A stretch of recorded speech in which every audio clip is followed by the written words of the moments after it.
ಕೊಪ್ಪಳ ಜಿಲ್ಲೆ ಕುಕನೂರು ತಾಲೂಕು ಮಂಗಳೂರು ಗ್ರಾಮದಲ್ಲಿ ಶಾಸಕ ಗಾಲಿ ಜನಾರ್ದನ ರೆಡ್ಡಿ ಎನ್ಡಿಎ ಅಭ್ಯರ್ಥಿ ಡಾಕ್ಟರ್ ಬಸವರಾಜ್ ಕ್ಯಾವಟರ್ ಪರ ರೋಡ್ ಶೋ ಮೂಲಕ ಭರ್ಜರಿ ಮತಯಾಚನೆ ಮಾಡಿದರು. ನಂತರ ವೇದಿಕೆ ಕಾರ್ಯಕ್ರಮದಲ್ಲಿ ಮಾತನಾಡುತ್ತಾ, ಜಿಲ್ಲೆಗೆ ಕನಿಷ್ಠ ಸೌಜನ್ಯ ಸಂಸ್ಕೃತಿ ಇಲ್ಲದ ಜಿಲ್ಲಾ ಉಸ್ತುವಾರಿ ಮಂತ್ರಿ ಇದ್ದು ಮೋದಿ ಮೋದಿ ಎಂದು ಘೋಷಣೆ ಕೂಗಿದರೆ ಕಪಾಳಕ್ಕೆ ಬಾರಿಸಿ ಎಂದು ಹೇಳಿದ್ದಾರೆ. ತಾವುಗಳು ಪ್ರತಿಯೊಂದು ಮತವನ್ನು ನಮ್ಮ ಅಭ್ಯರ್ಥಿಗೆ ನೀಡುವುದರ ಮೂಲಕ ಅವರ ಕಪಾಳಕ್ಕೆ ಹೊಡೆದಂತಾಗಬೇಕು ಎಂದರು. ಕನಕಗಿರಿ ಉತ್ಸವದಲ್ಲಿ ರಾಜ್ಯದ ಮುಖ್ಯಮಂತ್ರಿ ಸಿದ್ದರಾಮಯ್ಯನವರು ಬಿಜೆಪಿಯವರು ಬಾಯಲ್ಲಿ ಬರೀ ಜೈ ಶ್ರೀರಾಮ್ ಎನ್ನುತ್ತಿದ್ದಾರೆ. ರಾಮ ಮಾತ್ರ ವನವಾಸಕ್ಕೆ ಹೋದನೆ, ಅವನ ಹಿಂದೆ ಅವನ ಮಡದಿ ಸೀತೆಯು ಹೋಗಲಿಲ್ಲವೇ? ಅವರು ಜೈ ಶ್ರೀರಾಮ್ ಎಂದರೆ ನಾವು ಜೈ ಸೀತಾರಾಮ್ ಎನ್ನೋಣ ಎಂದು ಹೇಳಿದ್ದರು. ಈಗಲಾದರೂ ಸೀತಾಮಾತೆ ಮತ್ತು ಪ್ರಭು ಶ್ರೀರಾಮರ ಹೆಸರು ಇವರ ಬಾಯಲ್ಲಿ ಬಂತಲ್ಲ ಎಂದು ಖುಷಿಯಾಯಿತು ಎಂದರು. ನಿಂಗರಾಜ ದೊಡ್ಡಮನಿ, ಕಲ್ಯಾಣ ಕರ್ನಾಟಕ ನ್ಯೂಸ್ ಬ್ಯೂರೋ, ಕೊಪ್ಪಳ. ಇವತ್ತು ಯಾಕೆ ಬಿಜೆಪಿ ಅವರೆಲ್ಲ ಕೂಡ ಜೈ ಶ್ರೀರಾಮ್ ಅಂತ ಹೇಳಿ ಕೂಗ್ತಾರೆ ಅಂತ ಹೇಳಿ ಮೊನ್ನೆ ಕನಕಗಿರಿ ಉತ್ಸವ ನಡೀತಾ ಇದೆ. ನಾನು ವೇದಿಕೆ ಮೇಲೆನೇ ಇದ್ದೆ. ನಾನು ಭಾರತೀಯ ಜನತಾ ಪಕ್ಷದವರೆಲ್ಲ ಕೂಡ ಮನೆ ಕೆಡಕರು, ಮನೆಯನ್ನ ಓಳು ಮಾಡಿಬಿಡ್ತಾರೆ, ಗಂಡ ಹೆಂಡತಿಯನ್ನ ಬೇರೆ ಮಾಡಿಬಿಡ್ತಾರೆ. ಏನ್ ರಾಮ ಕಾಡಿಗೆ ಹೋದ್ರೆ ಆ ಸೀತಾಮಾತೆ ಏನ್ ಕಾಡಿಗೆ ಹೋಗಿಲ್ಲನ?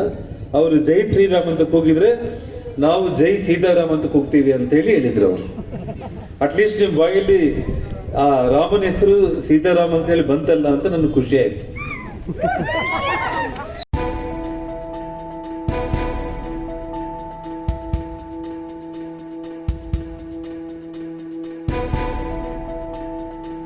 ಕೊಪ್ಪಳ ಲೋಕಸಭಾ ಕ್ಷೇತ್ರದ ವ್ಯಾಪ್ತಿಯಲ್ಲಿ ಚುನಾವಣಾ ಭರಾಟೆ ಜೋರಾಗಿ ನಡೆದಿದ್ದು, ಅಭ್ಯರ್ಥಿಗಳಿಂದ ವಿವಿಧ ರೀತಿಯ ಕಸರತ್ತುಗಳು ಪ್ರಾರಂಭಗೊಂಡಿವೆ. ಕ್ಷೇತ್ರದ ಕಾಂಗ್ರೆಸ್ ಪಕ್ಷದ ಅಭ್ಯರ್ಥಿಯಾದ ರಾಜಶೇಖರ ಹಿಟ್ನಾಳ ಶುಕ್ರವಾರ ಬೆಳಗ್ಗೆ 4 ಗಂಟೆಯ ವೇಳೆಗೆ ತಮ್ಮ ಸ್ವಗ್ರಾಮ ಹಿಟ್ನಾಳ ಗ್ರಾಮದ ಬನ್ನಿ ಮಹಾಂಕಾಳಿ ದೇವಸ್ಥಾನದಿಂದ ಹುಲಿಗಿ ಗ್ರಾಮದ ಹುಲಿಗೆಮ್ಮ ದೇವಿ ದೇವಸ್ಥಾನಕ್ಕೆ ಪಾದಯಾತ್ರೆ ಮೂಲಕ ತೆರಳಿ ಶ್ರೀ ಹುಲಿಗೆಮ್ಮ ದೇವಿಯ ಬಳಿ ತಮ್ಮ ಇಷ್ಟಾರ್ಥಗಳನ್ನು ಕೋರಿಕೊಂಡರು. ಈ ವೇಳೆಯಲ್ಲಿ ಶಾಸಕ ಕೆ ರಾಘವೇಂದ್ರ ಹಿಟ್ನಾಳ ಹಾಗೂ ರಾಜಣ್ಣ ಹಿಟ್ನಾಳ್ ಅಭಿಮಾನಿ ಬಳಗವು ಕೂಡ ಭಾಗವಹಿಸಿ ಪಾದಯಾತ್ರೆಯನ್ನು ಯಶಸ್ವಿಗೊಳಿಸಿದರು. ಪಾದಯಾತ್ರೆಯಲ್ಲಿ ಪಾಲ್ಗೊಂಡ ಎಲ್ಲರಿಗೂ ಶಾಸಕ ರಾಘವೇಂದ್ರ ಹಾಗೂ ಕಾಂಗ್ರೆಸ್ ಅಭ್ಯರ್ಥಿ ರಾಜಶೇಖರ ಹಿಟ್ನಾಳ ಧನ್ಯವಾದಗಳನ್ನು ತಿಳಿಸಿದರು. ಕಲ್ಯಾಣ Karnataka news bureau, Koppal.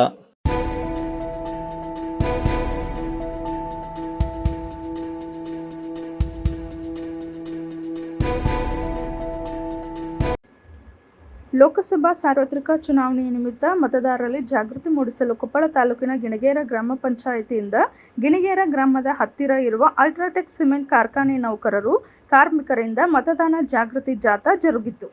Sweep ಕಾರ್ಯಕ್ರಮದ ಜಾಥಾಕ್ಕೆ ತಾಲೂಕಾ ಸ್ವೀಪ್ ಸಮಿತಿ ನೋಡಲ್ ಅಧಿಕಾರಿ ಹನುಮಂತಪ್ಪ ಹಾಗೂ ಅಲ್ಟ್ರಾಟೆಕ್ ಸಿಮೆಂಟ್ ಕಂಪನಿಯ ಮಾನವ ಸಂಪನ್ಮೂಲ ಮುಖ್ಯಸ್ಥ ಪ್ರಭು ಕೊಪ್ಪದ್ ಚಾಲನೆ ನೀಡಿದರು. ನಂತರ ತಾಲೂಕಾ ಸ್ವೀಪ್ ನೋಡಲ್ ಅಧಿಕಾರಿ ಮಾತನಾಡಿ, ಮೇ 7ರಂದು ಜರುಗುವ ಸಾರ್ವತ್ರಿಕ ಲೋಕಸಭಾ ಚುನಾವಣೆಯಲ್ಲಿ ಕಡ್ಡಾಯವಾಗಿ ಮತಗಟ್ಟೆಗೆ ಹೋಗಿ ಮತ ಚಲಾಯಿಸುವುದರ ಮೂಲಕ ಸುಭದ್ರ ದೇಶ ನಿರ್ಮಿಸೋಣ. ಮತದಾನ ದಿನದಂದು ಚುನಾವಣೆ ಆಯೋಗ ನಿಗದಿಪಡಿಸಿದ ದಾಖಲಾತಿಗಳನ್ನು ತೆಗೆದುಕೊಂಡು ಹೋಗಿ ನಮಗೆ ಸೂಕ್ತ ಎನಿಸುವ ವ್ಯಕ್ತಿಗೆ ಮತ ಚಲಾಯಿಸಬೇಕು.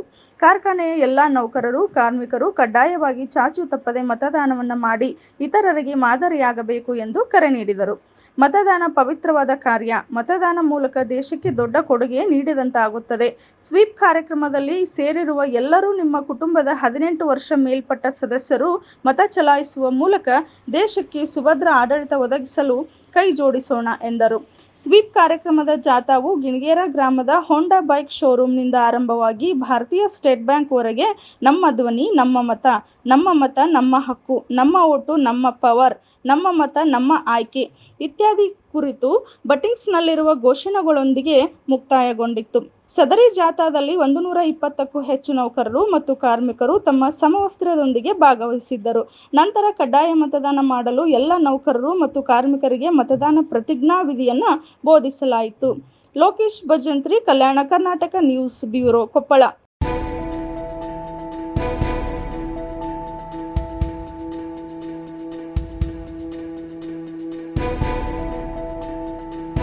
ಲೋಕಸಭಾ ಚುನಾವಣಾ ಪ್ರಚಾರಾರ್ಥವಾಗಿ ಕಾಂಗ್ರೆಸ್ ಕಾರ್ಯಕರ್ತರ ಸಭೆ ಆಯೋಜನೆ ಮಾಡಲಾಯಿತು.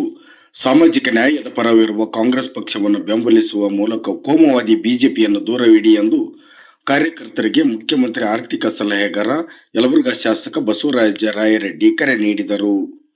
ಕೊಪ್ಪಳ ಜಿಲ್ಲೆಯ ಯಲಬುರ್ಗಾ ತಾಲೂಕಿನ ಚಿಕ್ಕವಂಕಲಕುಂಟ ಗ್ರಾಮದಲ್ಲಿ ಹಿರೇವಂಕಲಕುಂಟ ಗುನ್ನಾಳ ಮಾಟಲ್ನೆನೆ ಗ್ರಾಮ ಪಂಚಾಯತ್ ವ್ಯಾಪ್ತಿಯಲ್ಲಿ ಕಾಂಗ್ರೆಸ್ ಕಾರ್ಯಕರ್ತರ ಸಭೆ ಉದ್ದೇಶಿಸಿ ಮಾತನಾಡಿದ ಅವರು, ಸಿದ್ದರಾಮಯ್ಯನವರ ಸರ್ಕಾರದ ಅವಧಿಯಲ್ಲಿ ಸಾಕಷ್ಟು ಅಭಿವೃದ್ಧಿ ಕಾರ್ಯಗಳು ನಡೆದಿವೆ.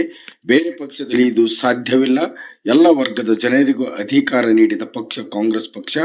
ಕಾಂಗ್ರೆಸ್ ಪಕ್ಷ ರಾಜ್ಯದ ಜನತೆಗೆ 4 ಗ್ಯಾರಂಟಿ ಯೋಜನೆಗಳನ್ನು ಘೋಷಣೆ ಮಾಡಿದ್ದು, ಅಧಿಕಾರ ಸ್ವೀಕರಿಸಿದ ತಕ್ಷಣವೇ ಗ್ಯಾರಂಟಿ ಯೋಜನೆಗಳು ಘೋಷಿಸಿದ ನಂತರ ಲಕ್ಷಾಂತರ ಮಂದಿಗೆ ಉಪಯೋಗವಾಗಿದೆ. ಆದ್ದರಿಂದ ಜನರ ಅಭಿವೃದ್ಧಿಯ ಪರ ನಿಂತಿರುವ ಕಾಂಗ್ರೆಸ್ಗೆ ಮತ ನೀಡಬೇಕೆಂದು ಕೋರಿದರು. ಬಿಜೆಪಿ ಸುಳ್ಳು ಭರವಸೆಯನ್ನು ನಂಬಬೇಡಿ.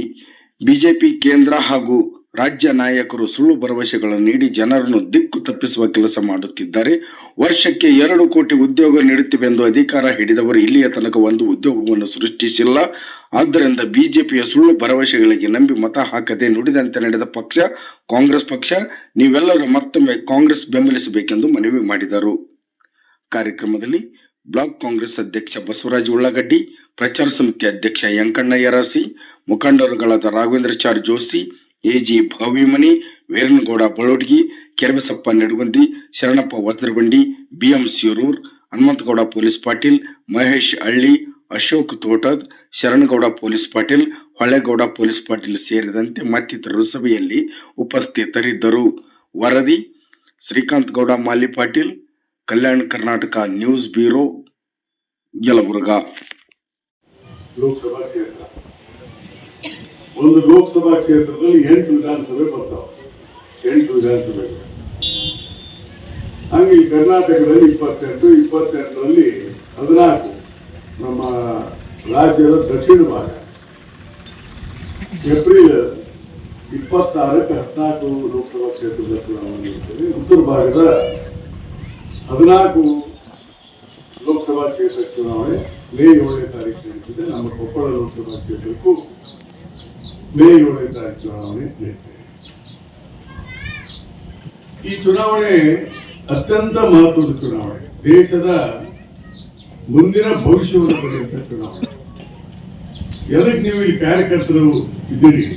ಇನ್ನೂ ಬರದೇ ಇರುವಂತಹ ಕಾರ್ಯಕರ್ತರು ಮನೆ ಮನೆಗೆ ಹೋಗಿ ಮೊದಲ ಕಾರ್ಯಕರ್ತರನ್ನ ಬೂತ್ವಾರ, ಪ್ರತಿ ಬೂತ್ವಾರು ಕನಿಷ್ಠ ಒಂದು 50ರಿಂದ 100 ಮಂದಿ ನೀವು ಕಾರ್ಯಕರ್ತರ ಮನೆ ಅಡ್ಡಾಡಿ ಕಾಂಗ್ರೆಸ್ ಓಟ್ ಹಾಕಿರ್ತೀವಿ.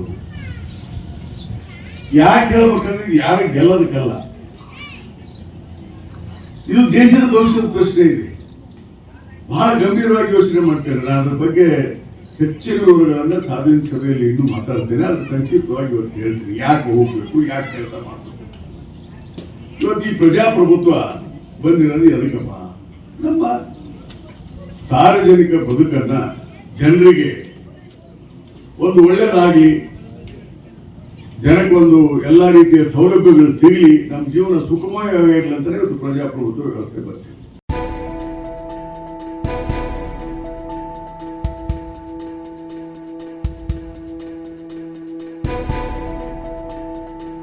ಕೊಪ್ಪಳ ಲೋಕಸಭಾ ಕ್ಷೇತ್ರದ SUCI ಕಮ್ಯುನಿಸ್ಟ್ ಪಕ್ಷದ ಅಭ್ಯರ್ಥಿಯಾಗಿ ಕಾಮ್ರೇಡ್ ಶರಣು ಗಡ್ಡಿ ತಮ್ಮ ಉಮೇದುವಾರಿಕೆಯನ್ನು ಸಲ್ಲಿಸಿದರು.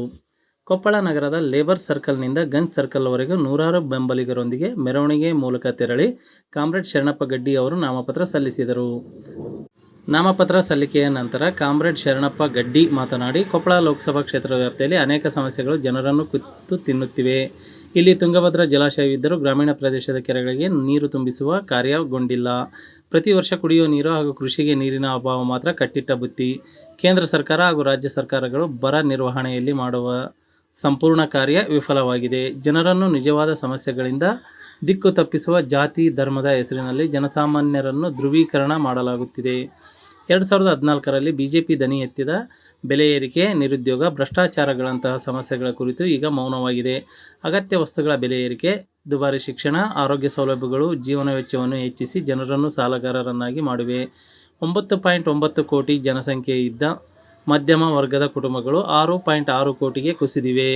ರೈತರಿಗೆ ಬೆಂಬಲ ಬೆಲೆ ಕಾನೂನು ನೀಡಲಾಗುತ್ತಿಲ್ಲ. ಇನ್ನೊಂದೆಡೆ ರೈತರ ನ್ಯಾಯಯುತ ಹೋರಾಟವನ್ನು ಹತ್ತಿಕ್ಕಲಾಗಿದೆ.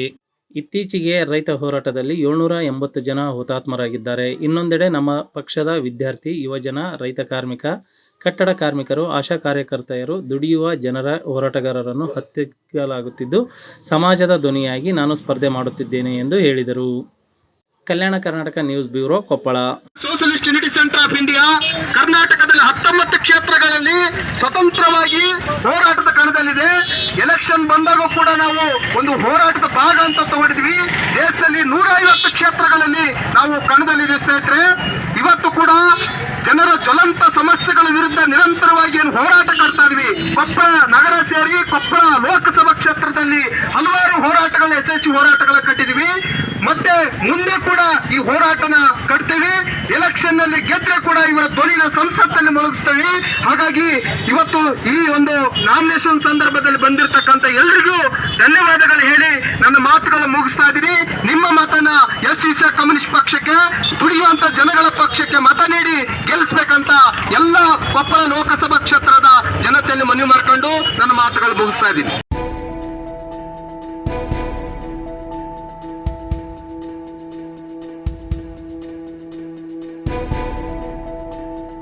ಕೊಪ್ಪಳ ನಗರದ ಪ್ರಗತಿಪರ, ದಲಿತರ ಪರ ಹಾಗೂ ಅಲೆಮಾರಿ SC/ST ಸಮುದಾಯಗಳ ಸಂಘಟನೆಗಳು ಒಂದಾಗಿ ಪ್ರಜಾಪ್ರಭುತ್ವ ರಕ್ಷಣಾ ವೇದಿಕೆ ವತಿಯಿಂದ ಗುರುವಾರ ಪತ್ರಿಕಾಗೋಷ್ಠಿ ನಡೆಸಿದರು. ಪತ್ರಿಕಾಗೋಷ್ಠಿಯನ್ನು ಉದ್ದೇಶಿಸಿ ಸಾಹಿತಿ ಅಲ್ಲಮ ಪ್ರಭು ಬೆಟ್ಟದವರು ಮಾತನಾಡಿ, 2024ರ ಲೋಕಸಭಾ ಚುನಾವಣೆಯಲ್ಲಿ ಕೋಮುವಾದಿ BJP ಪಕ್ಷವನ್ನು ಸೋಲಿಸಿದರೆ ಮಾತ್ರ ಭಾರತಕ್ಕೆ ಭವಿಷ್ಯವಿದೆ. ಭಾರತೀಯ ಜನತಾ ಪಕ್ಷದ ಆಡಳಿತ ಚುಕ್ಕಾಣಿ ಇಳಿದಿರುವ ನರೇಂದ್ರ ಮೋದಿ ಅವರಿಗೆ ದೇಶದ ಸಾಮಾನ್ಯ ಜನತೆಯ ಬಗ್ಗೆ ಯಾವುದೇ ರೀತಿಯ ಕಾಳಜಿ ಇಲ್ಲ. ಬದಲಿಗೆ ಅವರ ಸಂಪೂರ್ಣ ಆಸಕ್ತಿ ವಿಜಯ್ ಮಲ್ಯ, ಅದಾನಿ ಹಾಗೂ ಅಂಬಾನಿಯಂತಹ ಶ್ರೀಮಂತರನ್ನು ಹೊಂದಿದೆ. ಪ್ರಜಾಪ್ರಭುತ್ವ ರಾಷ್ಟ್ರದಲ್ಲಿ ಸರ್ವಾಧಿಕಾರ ನಡೆಯುತ್ತಿದ್ದು, ಈ ಬಾರಿ BJP ಪಕ್ಷವನ್ನು ಸೋಲಿಸಲು ನಮ್ಮ ಸಂಘಟನೆಗಳಿಂದ ಕೊಪ್ಪಳ ಲೋಕಸಭಾ ಕ್ಷೇತ್ರದ ಚುನಾವಣಾ ಜನಜಾಗೃತಿ ಕಾರ್ಯಕ್ರಮವನ್ನು ಹಮ್ಮಿಕೊಂಡು ಕ್ಷೇತ್ರದ ಎಲ್ಲ ಗ್ರಾಮಗಳನ್ನು ತೆರಳಿ BJP ಸೋಲಿಸಿ ದೇಶ ಉಳಿಸಿ ಎಂಬ ಅಭಿಯಾನವನ್ನು ಏಪ್ರಿಲ್ 16ರಿಂದ ಪ್ರಾರಂಭ ಮಾಡುತ್ತಿದ್ದೇವೆ ಎಂದು ಹೇಳಿದರು. ಸಂಜಯ್ ದಾಸ್ ಕೌಜ್ಗಿರಿ, ಕಲ್ಯಾಣ ಕರ್ನಾಟಕ ನ್ಯೂಸ್ ಬ್ಯೂರೋ, ಕೊಪ್ಪಳ. ಆ ಭೂಸುಧಾರಣೆ ತಿದ್ದುಪಡಿ ಕಾಯ್ದೆಯಲ್ಲಿ, ಭೂಸ್ವಾಧೀನ ತಿದ್ದುಪಡಿ ಕಾಯ್ದೆಯಲ್ಲಿ ಕೆಲವು ಪ್ರೋಗ್ರೆಸ್ ಇದು. ಅದೇ ಡಿಬೇಟ್ ಸಂದರ್ಭದಲ್ಲಿ ಮನಮೋಹನ್ ಸಿಂಗ್ ಪ್ರಧಾನಮಂತ್ರಿ ಆದ ಸಂದರ್ಭದಲ್ಲಿ ರೈತರ ಭೂಮಿನ ಸ್ವಾಧೀನಪಡಿಸಿಕೊಂಡಾಗ 25% ಆ ಭೂಮಿನ ಅಭಿವೃದ್ಧಿಪಡಿಸಿ ಜನರಿಗೆ ಬಿಡಬೇಕು. ನೀವು ಫ್ಯಾಕ್ಟ್ರಿ ಮಾಡೋದಾಯ್ತಂದ್ರೆ ಫ್ಯಾಕ್ಟ್ರಿ ಅವರಿಗೆ 25% ಇದು ಕೊಡಬೇಕು, ಸಾಲ ಕೊಡಬೇಕು, ಶೇರ್ ಕೊಡಬೇಕು. ಅಥವಾ ನೀವೇನು ರಿಯಲ್ ಎಸ್ಟೇಟ್ ಬಳಸಿದ್ರೆ 25% ಅವ್ರಿಗೆ ಕೊಡಬೇಕಂತಕ್ಕಂಥ ಒಂದು ಕಾನೂನು. ಆದರೆ ಬಿಜೆಪಿ ಗವರ್ಮೆಂಟ್ ಬಂದ ತಕ್ಷಣವೇ ಆ ಕಾನೂನು ರದ್ದು ಮಾಡಿ ಇವತ್ತು 3 ಕೃಷಿ ಕಾಯ್ದೆಗಳು, ಕರಾಳ ಕಾಯ್ದೆಗಳು ಜಾರಿಗೆ ತಗೊಂಡು ಆ ಕೃಷಿ ಕಾಯ್ದೆಗಳನ್ನು ವಿರೋಧಿಸಿ ಇಡೀ ದೇಶದಾದ್ಯಂತ ಹೋರಾಟ ನಡೆಯಿತು. 2019-20ರಲ್ಲಿ ಡೆಲ್ಲಿ ಹೋರಾಟದಲ್ಲಿ ಸುಮಾರು 750 ಜನ ಅಲ್ಲಿ ಪ್ರಾಣ ಕೊಟ್ಟು ಆ ಕಾಯ್ದೆ ವಾಪಸ್ ಆಗಿದೆ.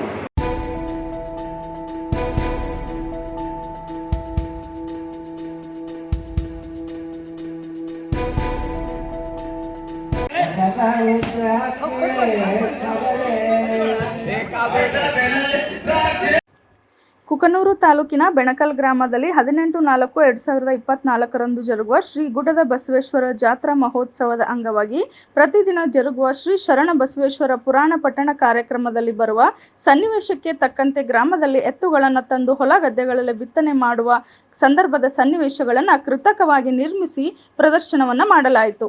ಹಿಂದಿನ ಕಾಲದಲ್ಲಿ ರೈತರು ಕೃಷಿ ಚಟುವಟಿಕೆಗಳಲ್ಲಿ ತೊಡಗಿಕೊಂಡಾಗ ತಮ್ಮ ದಣಿವು ನಿವಾರಿಸಿಕೊಳ್ಳಲು ಹಂತಿಪದ ಮತ್ತು ಜಾನಪದಗಳನ್ನು ಹಾಡುವ ಮುಖಾಂತರ ಚೈತನ್ಯ ತುಂಬಿಕೊಳ್ಳುತ್ತಿದ್ದರು. ಅದೇ ತರಹ ಕಾರ್ಯಕ್ರಮಗಳಲ್ಲಿಯೂ ಸಹ ಜಾನಪದ ಮತ್ತು ಹಂತಿಪದಗಳನ್ನು ಹಾಡುವುದರ ಮೂಲಕ ಯುವ ಪೀಳಿಗೆಗೆ ಶರಣರ ಗತಕಾಲದ ವೈಭವವನ್ನು ಮರುಸೃಷ್ಟಿಸಿ ಯುವ ಪೀಳಿಗೆಗೆ ಮನ ಮುಟ್ಟುವಂತೆ ಪ್ರದರ್ಶನವನ್ನು ನೀಡಲಾಯಿತು. ಈ ಪುರಾಣ ಕಾರ್ಯಕ್ರಮದಲ್ಲಿ ಎತ್ತುಗಳನ್ನು ಕೊಪ್ಪಳ ಸ್ವೀಟ್ ಕಂಪನಿಯ ಮಾಲೀಕ ಮಹಾಂತೇಶ್ ಪಾಟೀಲ್ ದಾನವಾಗಿ ನೀಡಿದರು. ಮಲ್ಲಯ್ಯ ಗದುಗಿನ್, ಕಲ್ಯಾಣ ಕರ್ನಾಟಕ ನ್ಯೂಸ್ ಬ್ಯೂರೋ, ಕುಕನೂರು.